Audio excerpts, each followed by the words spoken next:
হে কৃষ্ণ করুণা সিন্ধু দীনবন্ধু জগত পতে গোপেশ গোপিকা কান্ত রাধা কান্ত নহস্তুতে। ওম নমো ভগবতে বাসুদেবায় নমঃ। তো আসুন বন্ধুরা, মহামতি বিদুরের জিজ্ঞাসায় ভগবানের লীলা বর্ণনায় উদ্ধব কি বলেছিলেন তা আমরাও জেনে নেই।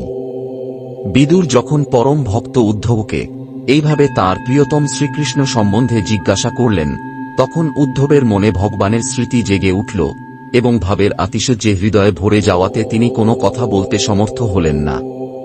5 বছর বয়সেই বালক উদ্ধব বাল্যক্রীড়ায় শ্রীকৃষ্ণের মূর্তি গঠন করে তাঁর সেবা পূজাতে এমনভাবে তন্ময় হয়ে যেতেন যে তাঁর মা তাঁকে প্রাতরাশের জন্য ডাকাডাকি করলেও তিনি তা ছেড়ে যেতে চাইতেন না।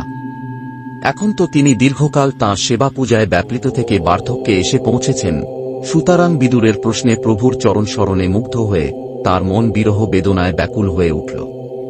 কাজেই তিনি উত্তর দেবেন কিভাবে? তার সর্বাঙ্গ রোমাঞ্চিত হয়ে উঠল, মুদিত নয়ন প্রেমাশ্রুধারায় ভেসে উঠল। উদ্ধবকে এইভাবে প্রেমসাগরে নিমজ্জিত দেখে বিদুর তাকে সার্থক জন্মা মনে করলেন। পরে উদ্ধব যখন ভগবদ্নুভূতির সেই অলৌকিক লোক থেকে আবার ধীরে ধীরে লৌকিক জগতে ফিরে এলেন, তখন তিনি চক্ষুমার্জনা করে লীলাময়ের লীলাস্মরণে আশ্চর্যবোধে আবিষ্ট হয়ে প্রীত মনে বিদুরকে বলতে লাগলেন। উদ্ধব বললেন, হে বিদুর, শ্রীকৃষ্ণরূপ সূর্য অস্তমিত হওয়াতে আমাদের গৃহস্কল কালরূপ অজগরের গ্রাসে পড়ে হতশ্রী হয়ে পড়েছে। অতএব তোমার জিজ্ঞাসিত আত্মীয়বর্গের কুশল আর আমি কি বলবো? হায়, এই নরলোক অতিশয় ভাগ্যহীন, এদের মধ্যে যাদবরা আরও অভাগা।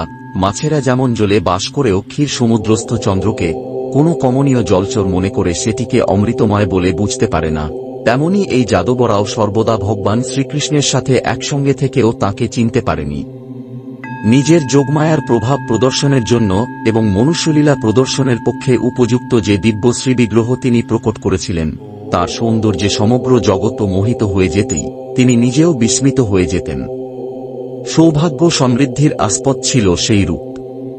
সেই রূপে ভূষণসমূহ অঙ্গের ভূষণ হয়নি, বরং ভূষণসমূহই অঙ্গসমূহের দ্বারা ভূষিত হয়েছিল। ধর্মরাজ যুধিষ্ঠিরের রাজসূয় যজ্ঞে শ্রীকৃষ্ণের সেই রূপ মাধুর্য দেখে ত্রিভুবনবাসীগণ এইরকমই মনে করেছিল যে বিধাতার মানব সৃষ্টির বিষয়ে যত কিছু নৈপুণ্য আছে সেই সবই এইরূপ নির্মাণেই তাদের পরম পরিপূর্ণতা লাভ করেছে। তার প্রেমপূর্ণ হাস্য কৌতুক ও সরস বিলাসপূর্ণ দৃষ্টিপাতে ব্রজরমণীগণ নিজেদের গৌরবান্বিত মনে করতেন।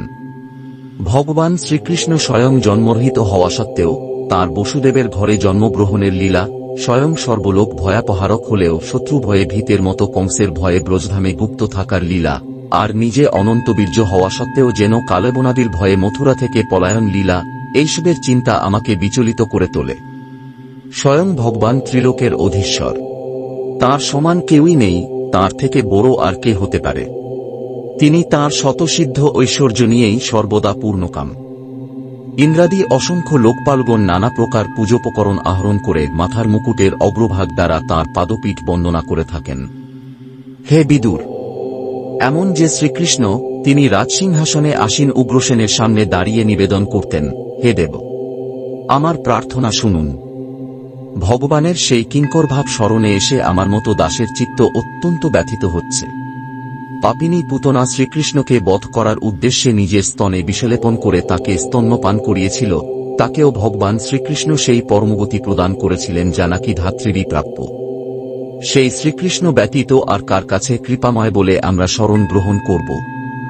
আমি তো অসুরদেরও ভগবদ্ভক্ত মনে করি, কারণ বৈরভাবজনিত ক্রোধের ফলে তাঁদের চিত্ত সর্বদাই শ্রীকৃষ্ণে নিবিষ্ট থাকত এবং রণক্ষেত্রে তাঁরা গরুর স্কন্ধে আসীন সুদর্শন চক্রধারী ভগবানের দর্শন লাভ করত।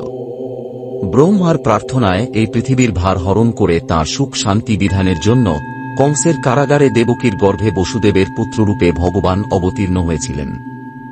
সেই সময় কংসের ভয়ে পিতা বসুদেব তাঁকে নন্দগোপের ব্রজে দিয়ে এসেছিলেন।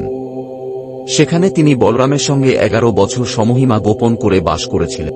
যমুনার উপবনে যেখানে কুজনরত বিহঙ্গমকুল পরিপূর্ণ বৃক্ষরাজি পরিব্যাপ্ত ছিল, ভগবান শ্রীকৃষ্ণ সেখানে গোচারণ করতে করতে গোপ বালকগণ পরিবেষ্টিত হয়ে বিহার করতেন। ব্রজবাসীদের দৃষ্টি আকর্ষণের জন্য তিনি অনেকানেক বাল্যলীলা প্রদর্শন করতেন।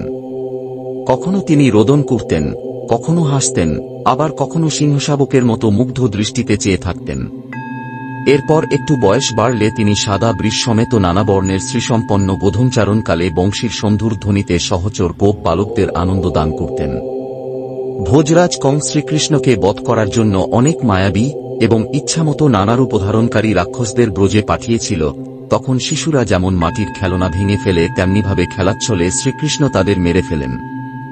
একসময় কালিয়ানাগকে দমন করে তার বিষপূর্ণ জলপানে মৃত গো এবং গোপ বালকগণকে পুনরায় জীবিত করে কালিয়দহের বিষমুক্ত জল পান করার ব্যবস্থা করে দিয়েছিলেন। গোপরাজ নন্দের প্রভূত সমৃদ্ধ ধনরাশির সদ্দায় করানোর উদ্দেশ্যে শ্রেষ্ঠ ব্রাহ্মণদের দ্বারা নন্দরাজকে দিয়ে গোবর্ধন পূজা করিয়েছিলেন। হে বিদুর, এই পূজায় নিজেকে অপমানিত মনে করে যখন দেবরাজ ইন্দ্র ক্রুদ্ধ হয়ে ব্রজভূমি বিনাশের জন্য মুষলধারে প্রবল বাড়ি বর্ষণ আরম্ভ করেন, তখন ভগবান শ্রীকৃষ্ণ করুণাবিষ্ট হয়ে গোবর্ধন পর্বতকে খেলার ছলে উঠিয়ে ছাতার মতো ধারণ করে ভীতত্রস্ত ব্রজবাসীগণ ও পশুদের রক্ষা করেছিলেন। শরৎকালের সন্ধ্যায় সমগ্র বৃন্দাবন চন্দ্রমার স্নিগ্ধ কিরণে স্নান করতে থাকলে শ্রীকৃষ্ণ সেই সৌন্দর্যকে কৃতার্থ করার জন্য সুন্ধুর গান গেয়ে এবং গোপী মণ্ডলের শোভাবর্ধন করে তাদের সাথে রাসবিহার করতেন। তো আসুন বন্ধুরা, ভগবানের আরও অন্যান্য লীলা জানার জন্য পরবর্তী ভিডিওতে নজর রাখি।